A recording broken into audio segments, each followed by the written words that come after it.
दोस्तों, आज हिंदी का अगला पार्ट लेकर आए हैं और एक ऐसे पार्ट को लेकर आए हैं, उम्मीद करिए दोस्तों आपको जो है आनंद आ जाएगा। जैसे इस चैप्टर का नाम है आनंद, वैसे आपको आनंद भी आ जाएगा। ठीक है, आज जो हम जो है रस को लेकर आए हैं। रस के बारे में आपको ऐसी बताएंगे, ऐसी कहानी में जो है आपको बताएंगे, पिरो देंगे कि आपको वास्तव में मजा आ जाएगा। ठीक है दोस्तों, आइए देखते हैं रस के बारे में। बस ध्यान से देखते रहिए कितना मजा है रस में। देखिए दोस्तों, रस का अर्थ क्या होता है? आनंद। रस का अर्थ क्या होता है? आनंद। अब आनंद क्या होता है? ठीक है, जिस प्रकार हम भोजन करते हैं तो भोजन करने के बाद हमें जिस आनंद की अनुभूति होती है, ठीक है, या कहीं हम कभी नाश्ता करते हैं, गोलगप्पे खाते हैं, ठीक है, तो उसमें जो हमें आनंद की अनुभूति होती है उसी को हम रस कहते हैं दोस्तों। उसी को हम क्या कहते हैं? रस कहते हैं। तो परिभाषा क्या बनेगी? परिभाषा क्या बनेगी? ठीक है, काव्य को पढ़ने के बाद, काव्य को पढ़ने के बाद, ठीक है, जिस आनंद की अनुभूति होती है, काव्य को पढ़ने के बाद जिस आनंद की अनुभूति होती है उसे हम रस कहते हैं। अब आप समझ गए होंगे, किसी भोजन करने के बाद या भोजन के बाद हमें जिस आनंद या जिस खुशी या जिस प्रसन्नता की अनुभूति होती है, ठीक उसी प्रकार काव्य को पढ़ने के बाद हमें जिस आनंद की अनुभूति होती है उसे हम क्या कहते हैं? हम रस कहते हैं। ये परिभाषा हो गई दोस्तों। अगला पॉइंट बनता है कि रस संप्रदाय। आप इसे रस संप्रदाय कहिए या रस के जनक कहिए। तो रस संप्रदाय के जनक कौन है? तो भरत मुनि है। कौन है? भरत मुनि क्या है? आपके रस संप्रदाय के जनक हैं। ठीक है, अब देखिए, ये रस संप्रदाय के जनक हैं। भरत मुनि ने क्या किया कि रसों की संख्या, रसों की संख्या कितने माने? 8 माने हैं। इन्होंने रसों की संख्या कितना माना है? 8 माना है। भरत मुनि ने शांत रस को नहीं माना। शांत रस को जो है रस की श्रेणी में भरत मुनि ने नहीं रखा, इसलिए इनके अनुसार रसों की संख्या कितनी होती है? 8 होती है। भरत मुनि रस संप्रदाय के जनक हैं, रस के जनक हैं भरत मुनि। ठीक है, ये हो गई। देखिए, इनकी पुस्तक का नाम क्या है? नाट्य शास्त्र। नाट्य शास्त्र। इन्होंने नाट्य शास्त्र में 8 रसों का जिक्र किया है, शांत रस का जिक्र इन्होंने नहीं किया है। परिभाषा इन्होंने क्या दिया है? भरत मुनि की हम बात करें, विभाव, कामा, अनुभाव, कामा, संचारी भाव। विभाव, अनुभाव, कामा, संचारी भाव के संयोग से, ठीक है, संचारी भाव के निष्पत्ति से किसकी उत्पत्ति होती है? अस्थाई भाव की उत्पत्ति होती है, रस की उत्पत्ति होती है। विभाव, अनुभाव और संचारी भाव के संयोग से रस की निष्पत्ति होती है। ये हो गई भरत मुनि की परिभाषा। अगला पॉइंट देखिए, आगे से दूसरा पॉइंट बनता है, इनके बाद एक लेखक और आए, अभिनव गुप्त। अभिनव गुप्त, ठीक है, इन्होंने रसों की संख्या कितनी मानी? रसों की संख्या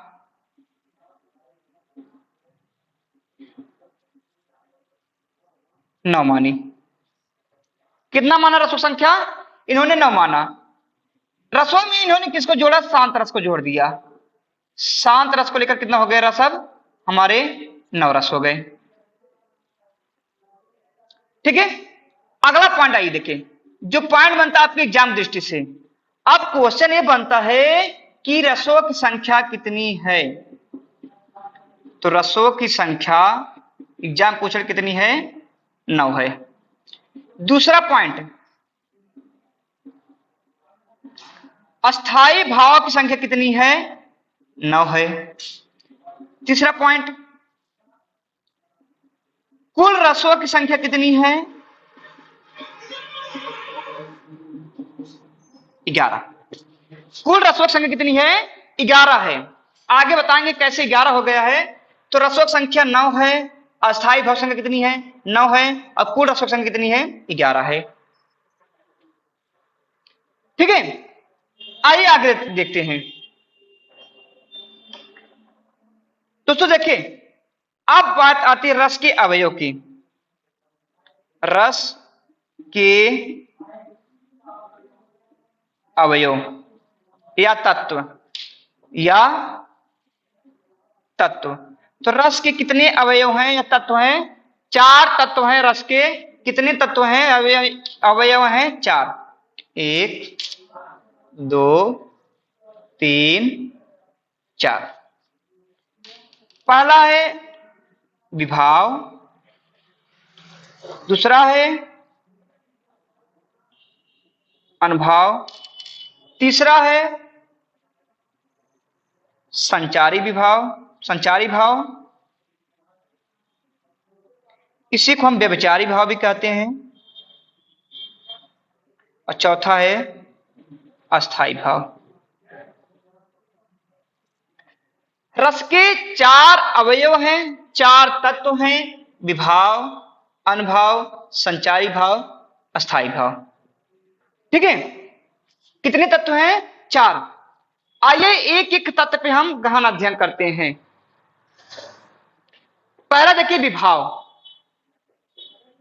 ध्यान दीजिए, क्या है पहला, विभाव। विभाव का मतलब होता है भाव का उत्पन्न होना। भाव का उत्पन्न होना क्या कहलाता है, विभाव कहलाता है। विभाव कितने भेद हैं दोस्तों, 2 भेद हैं। विभाव कितने भेद हैं, 2। एक है आलंबन विभाव और दूसरा है उद्दीपन विभाव। आलंबन विभाव और दूसरा उद्दीपन विभाव। भाव का उत्पन्न होना क्या कहलाता है, विभाव कहलाता है। और विभाव कितने भेद हैं, 2 भेद हैं, आलंबन विभाव और उद्दीपन विभाव। ठीक है, आलंबन का मतलब होता है, ठीक है, जिस नायक या नायिका के मन में, जिस नायक या नायिका के मन में भाव आलंबित हो, ठीक है, यह भाव उत्पन्न हो, आलंबन विभाव किसे कहते हैं, फिर जान लीजिए, जिस नायक या नायिका के मन में भाव उद्दीप्त हो या उत्पन्न हो या भाव जगे या आलंबित हो, उसे हम आलंबन विभाव कहते हैं। ठीक है, तथा जिन परिस्थितियों को देखकर भाव, मन में भाव क्या हो, उद्दीप्त हो, क्या हो, भाव उद्दीप्त हो, उसे हम उद्दीपन विभाव कहते हैं। जैसे चांदनी रात, ठीक है, पर्यटक स्थल, ठीक है, उद्यान, पर्वत, ठीक है, ये सब क्या हमारे उद्दीपन विभाव हैं। ठीक है, अब आइए हम एक कहानी की तरह आपको लेके चलते हैं, कहानी की तरह। ठीक है, आलंबन विभाव के भी दोस्तों 2 भेद होते हैं। एक होता है आश्रय लंबन, एक होता है विश्रयालंबन। आश्रय लंबन और दूसरा होता है विश्रय लंबन। आइए देखते हैं, आपको हम एक कहानी बताते हैं। कहानी दोस्तों यह है कि सोहन और मोहन 2 दोस्त थे। अब आपको थोड़ा इंटरेस्टिंग लेवल में चलते हैं, थोड़ी प्रेम कहानी की तरफ लेके चलते हैं आपको। इसको गलत नजरिए से मत देखिएगा, आप इसको जो है एक जो है व्याकरण की दृष्टि देखिएगा। आपको समझाने का तरीका है एक ठो, ठीक है। तो सोहन और मोहन दोस्तों दो दोस्त थे, ठीक है। अब दो दोस्त थे, ध्यान दीजिए। सोहन ने मोहन से कहा चलिए हम पर्यटक स्थल घूमते हैं, ठीक है, उद्यान कहीं घूमते हैं, चांदनी रात में कहीं घूमते हैं, ठीक है। मोहन तैयार हो गया। अब सोहन जो है अपनी प्रेमिका के साथ गया। सोहन जो है अपनी प्रेमिका के साथ गया, मोहन भी साथ में घूमने गया, ठीक है। अब ये गए लोग, पहुंचे जो है पर्यटक स्थल या उद्यान में पहुंचे, किसी बगीचे में पहुंचे जो चारों तरफ फूलों से जो है फूल वूल वगैरह घिरे थे, अच्छे लग रहे थे, काफी मनमोहक थे, ठीक है। सोहन भैया अपनी प्रेमिका के साथ गया था, मोहन बेचारा अकेले था, ठीक है। अब मोहन तो अकेले था, सोहन तो अपनी प्रेमिका के साथ था, वो तो घूमने टहलने लगे, बच्चा सोहन बेचारा अकेले, मोहन, ठीक है। देखिए ध्यान दीजिए, मोहन ने अब उद्यान में उसी फूल वाले उद्यान में, ठीक है, एक सुंदर कन्या को देखा, सुंदर स्त्री को देखा, ठीक है। कौन देखा? मोहन ने देखा। अब मोहन के मन में उस सुंदर स्त्री के प्रति क्या जगा? भाव जगा, ये भाव आश्रित हुआ, भाव जगा या भाव आश्रित हुआ। किसके मन में? मोहन के मन में। तो जिसके मन में, मोहन के मन में भाव क्या हुआ? आश्रित हुए, तो मोहन क्या हो गया? आश्रय लंबन हो गया। किसके प्रति हुआ? कन्या के प्रति हुआ, सुंदर कन्या के प्रति हुआ। क्या कहलाई कन्या? ये विश्रय लंबन कहलाई। जिसके मन में भाव जगा, आश्रय लंबन, मतलब मोहन क्या हुआ भैया?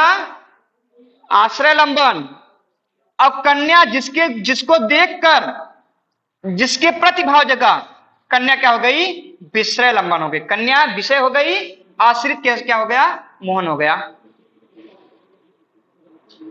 अगला पॉइंट देखिए, अब बताइए गए कहां थे? उद्यान में गए थे ना भैया। इतनी अच्छी बगीचा को देखकर मन में भाव उद्दीप्त हुआ, तो उद्दीपन भाव क्या हो गया? हमारा उद्यान हो गया।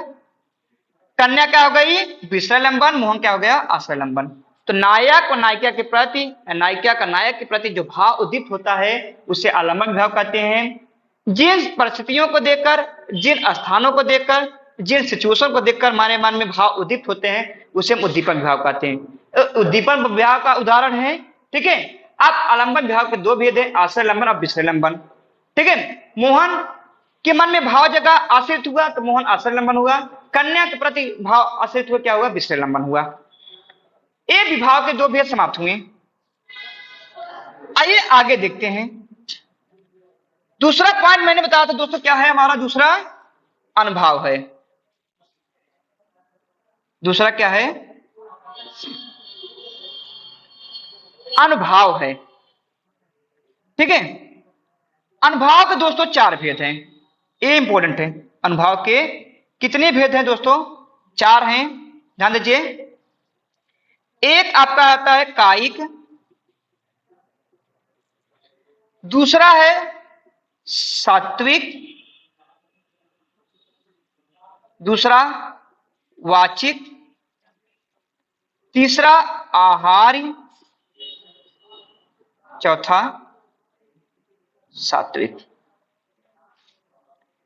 भैया बताइए, जब मन में भाव जगा है तो कुछ तो अनुभव करेंगे ही। अब मोहन ससुरा जो है मन ही मन, इसके मन में लड्डू फूट रहा है, ये अनुभव करने लगा है। इसके शारीरिक चेष्टाएं इसके होने लगी हैं, मानसिक चेष्टाएं होने लगी है, आहार हो गए, भूख वासना हो गई इसको, ठीक है। अब भैया मोहन का भाव क्या ले लिया? अनुभव मतलब करने लगे, मतलब मोहन आंतरिक रूप से, शारीरिक रूप से, मानसिक रूप से क्या करने लगे? अब अपने भाव को क्या करने लगे? अनुभव करने लगे कि मैं अब शादी करूंगा तो इसी सुंदर कन्या के साथ करूंगा, ये इनका अनुभव होने लगा। आइए देखते हैं काय क्या कहलाता है। काय मतलब होता है काया या शरीर, शारीरिक चेष्टाएं करना, शारीरिक चेष्टाएं करना। अब इनके शरीर में क्या होने लगी? शारीरिक चेष्टाएं होने लगी। ठीक है। काय मतलब होता है, काय मतलब होता है शरीर, शारीरिक चेष्टाएं होना। अब भैया मोहन के मन में क्या होगा, शारीरिक चेष्टाएं, इनका शरीर जो है अब उथल पुथल करने लगा, आईटी में नहीं है बिल्कुल ही। अब ये भैया गए कन्या के पास, सुंदर कन्या के पास, कि हम जो है सुंदर कन्या से क्या करें, विवाह का प्रस्ताव दें। ठीक है, ए भैया ये गए उसके पास। अब जो कन्या थी, ठीक है, उसका ससुरा भाई भी खड़ा, उसका भाई भी उसके साथ था। भैया मोहन जैसे ही उसके भाई को देखें, ये ससुरे जो है दुम उठा के भागे, पैर उठाकर भागे। पैर से भागना या भागना, इनका क्या कह रहा, शारीरिक चेष्टाएं हैं। क्या चला, ये शारीरिक चेष्टाएं हैं। ठीक है, खुशी खुशी मारे हाथ पांव कूद कूद कर पहुंचे कन्या के पास, उनके भाई को देखकर भागे। ठीक है, ये क्या हमारा शारीरिक चेष्टाएं हैं, भाई को देखकर भागना। ठीक है, दौड़कर भागना हमारे क्या शारीरिक चेष्टाएं हैं। ठीक है, और डर के मारे चिल्लाना, वाचिक मतलब होता है कि जो है वाणी में व्यक्त करना। डर के मारे चिल्लाना क्या कहलाया, उनका वाचिक कहलाया। ठीक है, ए भैया इतना सब कुछ हो गया, तब भी इनका जीव नहीं माना कि हम करेंगे उसी कन्या से विवाह। ठीक है, अब इनके मन में भैया जो है आहार मतलब भूख या वासना, आहार मतलब भूख या वासना हो गई उस कन्या को लेकर कि हम विवाह करेंगे, इसी से करेंगे। पाने के लिए पूरी तरह इच्छुक हो चुके हैं इसको। अब देखिए दोस्तों, अब एक अगला पॉइंट आता हमारा सात्विक। सात्विक मतलब होता है मानसिक चेष्टाएं, मानसिक चेष्टाएं होना क्या कहलाता है हमारा सात्विक। अब मैटर उठता है कि सात्विक के दोस्तों 8 भेद हैं। सात्विक कितने भेद हैं, 8 भेद हैं। आइए देख लेते हैं, इसको थोड़ा मिटा देते हैं। सात्विक के कितने भेद हैं, 8 भेद, इसको मिटा देते हैं ऊपर से, इसमें नहीं आ पाएगा।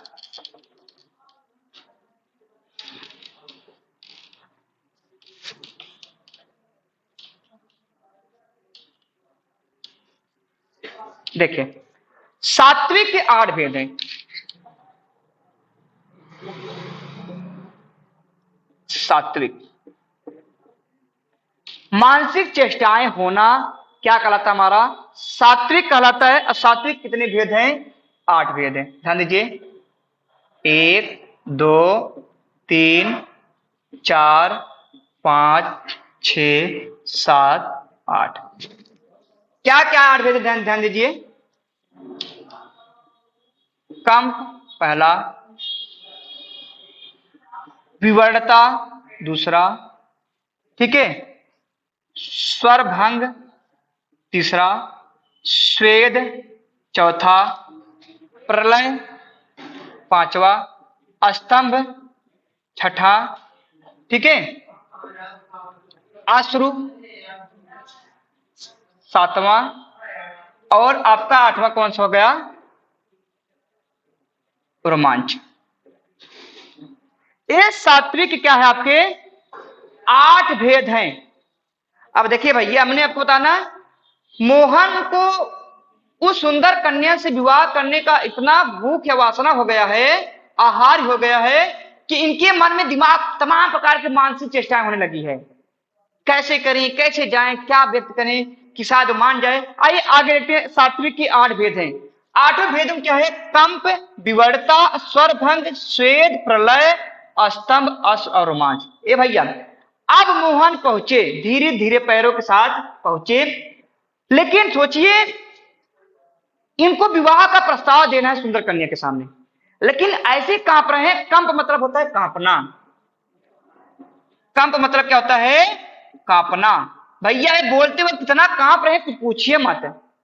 दूसरा क्या इनका हो रहा है, मानसिक अंदर से आंतरिक रूप से क्या हो रहा है, विवर्णता मतलब होता है जो है रंग उड़ जाना। इनके चेहरे का रंग क्या हो गया है, उड़ गया पूरी तरह।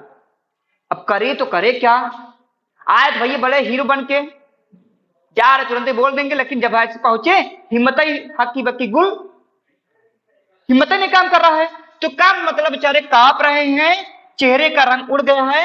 स्वरभंग मतलब होता है जुबान का लड़खड़ाना, जुबान लड़खड़ाना। ध्यान दीजिए, ए भैया ये आए हैं सुंदर कन्या से, कहेंगे भैया हम विवाह करेंगे, अब कह रहे दीदी हमका राखी बांधा। ठीक है, इनका जुबान लड़खड़ा जा रहा है। ठीक है, ये पहला।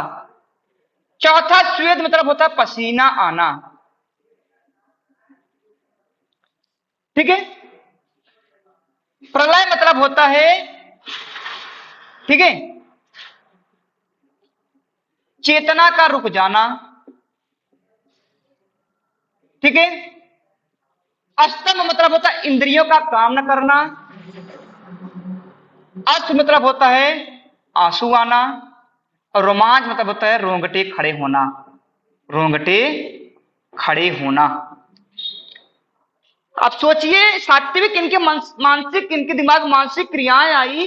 अब ये भैया सात्विक के 8 भेद होते हैं, ये कांप रहे हैं, इनके चेहरे का रंग उड़ गया, विवरता, स्वर भंग हो गया है, बोला ना कुछ और है और बोल कुछ और रहे हैं, आंसू आ रहा है, एकदम रो रहे हैं बोलते बोलते। ठीक है, इंद्रियों की चेतना रुक गई है, इंद्रियों गति काम नहीं कर रही है, पसीना आ रहा है, प्रलय मतलब पसीना आ रहा है, और रोमांच मतलब क्या होता है रोंगटे खड़े हो गए हैं। चलो भाई ठीक है, यहां से इनको हम सक्सेस कर देते, मोहन भैया को हम सक्सेस कर देते। चलिए मोहन भैया मान लीजिए मोहन ने लड़की के सामने जो है अपना प्रस्ताव दे दिया कि मुझे आपसे शादी करनी है। दोस्तों जो भी क्रियाएं यहां से निकलेगी, जो भी प्रतिक्रिया यहां से होगी, मोहन का उस कन्या के पास सामने से कन्या जो भी प्रतिक्रियाएं करेगी वही हमारा रस होगा, वही हमारा अस्थायी भाव हो गया। मोहन ने अपने प्रस्ताव को कन्या के सामने रखा।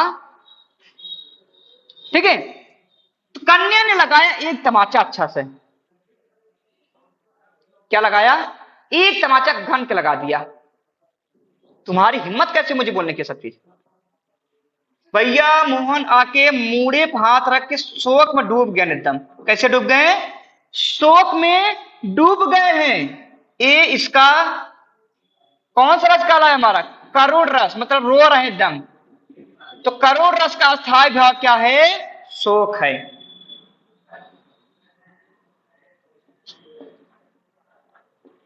करुण रस का अस्थायी भाव क्या है?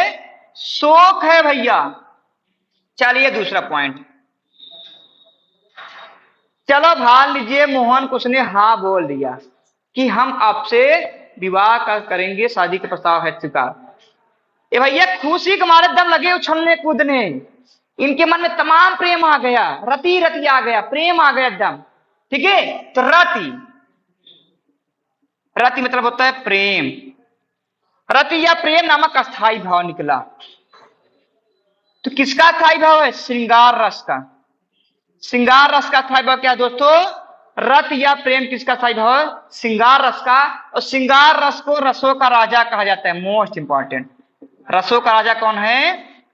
श्रृंगार रस है। ठीक है, श्रृंगार रस के 2 भेद हैं, ध्यान दीजिए। कौन कौन सा? संयोग श्रृंगार और दूसरा है वियोग श्रृंगार। जब नायक नायिका का मिलन होता है तो संयोग होता है, और जब नायक नायिका का वियोग होता है मतलब विछड़न होता है, क्या कहलाता है? वियोग होता है। ठीक है, तब एक जगह माथा पड़ गया, पेड़ के नीचे छांक कर बैठे रहते हैं नायक नायिका, तो उसे क्या कहते हैं? वियोग श्रृंगार और संयोग श्रृंगार। आइए तीसरा पॉइंट देखते हैं। ठीक है, अब भैया मोहन जब तमाचा खाएं तो आय के बताएं सोहन से कि एक तमाचा खाए है, अब सोहन लगे खूब हंसाई, इतना हंस रहे कुछ पूछिए मत। एक अस्थाई भाव निकल आया यहां से, इनके हंसने से, सोहन के हंसने से एक नया अस्थाई भाव आ गया, हास्य। हास्य नामक अस्थाई भाव किस रस का है? तो हास्य रस का है।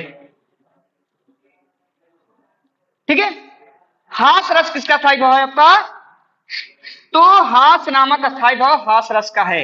ए भैया चौथा देखिए, जब तमचवा लगा मोहन के बारा ना, तो ऐसा हक्का बक्का हो गए कि सारी जो है हेकड़ी निकल तुम कर विवाह को, एकदम शांत निर्वेद, एकदम आंख मुन के, एक मिनट कमोइन के दिमाग कर। ठीक है, एकदम निर्वेद हो गए, शांत, एकदम निर्वेद में एकदम खो गए। अब जाइए जिसके ताक तमाचा लगे कान पे तो निर्वेद हो ही जाए। ठीक है, तो निर्वेद किसका स्थायी भाव है भैया? शांत रस का। शांत रस का स्थायी भाव किसका है? तो अस्थायी भाव निर्वेद किसका स्थायी भाव है? शांत रस का स्थायी भाव है। कितने अभी हुए? 1 2 3 4। आइए देखते हैं पांचवा। ए भैया जब बोले, ठीक है, सुंदर कन्या से, सुंदर कन्या क्या करी? शादी के प्रस्ताव के लिए स्वीकार कर ली, हाँ बोल दी। तो क्या कर जानते हैं? इतना खुशी खुशी उछल कूद रहे हैं, कैसे लग रहा है बहुत बड़ा तीर मार दिए हैं। ठीक है, एकदम वीरता उत्साह के अंदर आ गया। ठीक है, आयन सोहन कहन हम इतना बड़ा काम के है, उत्साह से एकदम एकदम उत्साह, जान लीजिए पूरी शरीर बॉडी में फैल गए करे उत्साह। तो उत्साह नामक अस्थायी भाव किसका है? वीर रस का है। तो उत्साह नामक अस्थायी भाव किसका है? वीर रस का है। वीर रस के बीच जो है, ठीक है, 4 प्रकार के वीर होते हैं, वो आपको जानने की जरूरत नहीं है, आपके यूपीएसआई यूपीपी के लिए ये बहुत ज्यादा है। ठीक है, अगला छठा, जब भैया उत्साह सोहन सामने इतना कहत है, सोहन भी विस्मय में हो गया, आंख एकदम खोल के एकदम हक्का बक्का हो गया। अरे ऐसे कैसे सोच, ससुरा बोले कि हिम्मत ही नहीं रहता है, इतना बड़ा कांड कर भेस। एकदम विस्मय हो गए। क्या हो गए? एकदम विस्मय हो गए हैं। ठीक है, अद्भुत अद्भुत, जैसे लग रहा है अद्भुत कार्य किया हो। विस्मय, विस्मय किसका स्थायी भाव है? तो अद्भुत रस का स्थायी भाव क्या है? विस्मय है। आगे देखिए, अभी 6 हो गए हैं, 2 और बचे हैं दोस्तों, 3 और बचे हैं। ठीक है, अगला देखिए, 1 2 3 4 5 6 7वां देखिए। अच्छा बताइए, जब लड़कियां मारी पिकन्नवा, भाई कमारे एकदम कांप रहे हैं, भाई एकदम हो गए उनके अंदर। ठीक है, कांप रहे हैं उसके मारे कि ऐसा ना हो कभी अपने भाइयों को मरवा गए। ठीक है, तो भय उनके अंदर आ गया, मोहन के अंदर। भय नामक अस्थायी भाव किसका है? भयानक रस का है। भयानक रस का अस्थायी भाव किसका है? भय नामक अस्थायी भाव किसका है? भयानक रस का है। अगला देखिए, 8वां पॉइंट। ठीक है, 8वां पॉइंट बनता है कि भैया जब जिस स्त्री से आप बोले हैं तो मारेगी भी, घीड़ा भी करेगी, कहे थी कि आप दिखेगा तो फिर चप्पल से निकाल के बाहर पहुंचे।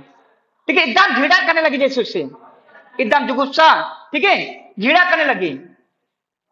घीड़ा या जुगुप्सा एक अलग अस्थायी भाव का अद्भुत कौन सा रस हुआ हमारा?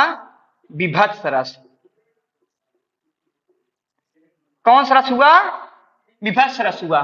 ठीक है, अब जब तमाचा खाए हैं, आए कि सोहन से बताएं मोहन। ठीक है, आकर मोहन से जो है, मोहन ने सोहन को बताया कि फला लोग ने मुझे एक हाथ मारा है। और सोहनो भैया दम जान लग, गुस्सा से मारा लाख। सोहनो भैया ना गुस्सा से दम सोहन लाल हो गए हैं, एकदम एकदम रौद्र हो गए हैं। क्रोध की बदला ले अपने दोस्त के। क्रोध, गुस्सा, रौद्र किसका स्थायी भाव है? रौद्र रस का स्थायी भाव है। तो जो मोहन और कन्या के प्रति जो प्रतिक्रियाएं थी, उसी से हमने क्या किया? 9 रस को निकाला। 9 अस्थायी भाव निकले हमारे, 9 रस हो गए। अब मैटर होता है कुल रसों की संख्या कितनी होती है दोस्तों? 11 होती है। आपको मैंने बताया था ना, इसको बताना जरूरी है। तो कुल रसों की संख्या कितनी होती है? 11। अब 11 है कौन? अच्छा ये बताइए, आपको मैंने बताया था श्रृंगार रस का स्थायी भाव क्या है? रति या प्रेम है। और ये प्रेम 3 प्रकार का होता है, जान लीजिए। ठीक है, एक प्रेम तो नायक का नायिका के प्रति प्रेम है। ठीक है, वो श्रृंगार रस होता है। 2 प्रेम और होते हैं। एक प्रेम होता है भागवत या आस्था, भागवत या आस्था का प्रेम, किसी विशेष व्यक्ति के प्रति, भगवान के प्रति। ठीक है, जो हमारी आस्था होती है, भागवत होता है, प्रेम होता है, उसे क्या कहते हैं? ठीक है, भक्ति रस कहते हैं। भक्ति रस। तो अब कितना हो गए? 10 हो गए। ये दोस्तों जान लीजिए कुल रसों संख्या में गिनी जाएगी। रसों संख्या 9 ही होता है, कुल 11 होता है। 11 कैसे होता है? 10, जब इसको हम 11 में से एक को निकाल देंगे तो ये अलग हो जाएगा। ये भी एक प्रेम है।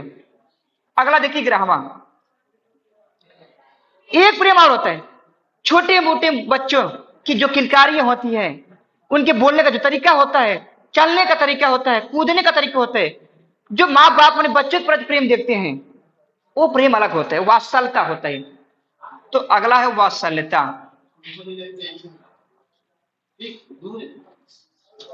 वात्सल्यता एक अलग प्रेम हो गया। तो बच्चों के प्रति प्रेम, ठीक है, कौन सा प्रेम हो गया? वात्सल्यता। इसे हम वात्सल रस कहते हैं। इसे हम वात्सल रस कहते हैं, ठीक है। जब यशोदा माँ जो है अपने कृष्ण को देखती हैं, जो उनका प्रेम होता है, हमारा क्या है? वात्सल रस, ठीक है। दोस्तों मैंने रस को पूरी तरह समाप्त किया है। एक भी पॉइंट ऐसा नहीं बचा जो रस से यहां से क्वेश्चन बन जाए और रस इससे बाहर निकल जाए। आप किसी भी लेवल का एग्जाम दीजिए, किसी भी लेवल की मैं बात कर रहा हूं, छोटे मोटे नहीं, किसी भी लेवल की बात कीजिए आप, इससे बाहर रस मुश्किल नहीं, नामुमकिन निकलना है, ठीक है। जितना मैंने दोस्तों बताया है, आप इस वीडियो को 2 बार कम से कम देखिए। अब पूरी कहानी को जो है इसे रट डालिए, समझ लीजिए आपके ऊपर बीती है। जब आप अपने ऊपर ले लेंगे, समझ लीजिए, तो भैया जब अपने ऊपर ले लेंगे परिस्थितियों याद हो जाए, का कह रही लड़कियां, ठीक है, तो ऑटोमेटिक सारी रस याद हो जाए, ठीक है दोस्तों।